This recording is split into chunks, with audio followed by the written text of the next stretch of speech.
తెలంగాణ రాష్ట్ర అవతరణ దినోత్సవ వేడుకలు సైదాబాద్, మలక్పేటలో కాంగ్రెస్ పార్టీ ఆధ్వర్యంలో ఘనంగా నిర్వహించారు.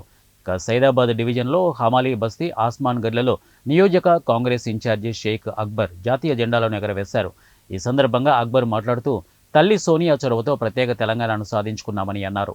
రాష్ట్రం అవతరించి నేటితో 12వ సంవత్సరంలోకి అడుగుపెట్టామని తెలిపారు. బంగారు తెలంగాణ సాధన దిశగా రాష్ట్ర ముఖ్యమంత్రి రేవంత్ రెడ్డి కృషి చేస్తున్నారని చెప్పారు.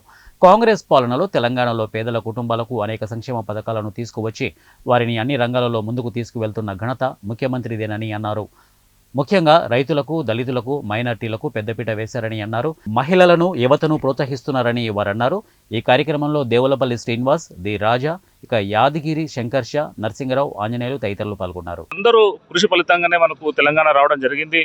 దీంట్లో కాంగ్రెస్ పార్టీ మేజర్గా మంచి డిసిషన్ తీసుకుంది కాబట్టి ఈరోజు తెలంగాణలో మనము తెలంగాణ సపరేట్ కావడం జరిగింది. దాంతోపాటు 11 సంవత్సరాలు ఆల్మోస్ట్ కంప్లీట్ చేసుకున్నాం. మనము 11th యానివర్సరీ చేసుకుంటున్నాం. మనం ఈరోజు తెలంగాణ ఫార్మేషన్ డే అనేది తెలుగు ప్రజలందరికీ గర్వకారణం.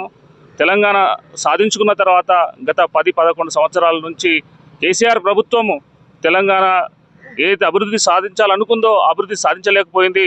ఆ అభివృద్ధి అనేది కాంగ్రెస్ పార్టీతోనే సాధ్యపడుతుంది. రేవంత్ అన్న సారథ్యంలో మన తెలంగాణ అనేది అభివృద్ధి పదంలో నడుస్తుంది. పేదలకు కావాల్సిన ప్రతి పథకము కాంగ్రెస్ పార్టీ ద్వారానే రావడం జరుగుతుంది. గత 10 సంవత్సరాలు తీసుకుంటే ఎప్పుడు కూడా బీఆర్ఎస్ ప్రభుత్వంలో పేదలను పట్టించుకున్నది లేదు. ఎవరికి రేషన్ కార్డులు ఇవ్వడం లేదు, ఇవ్వలేదు ఇంతవరకు.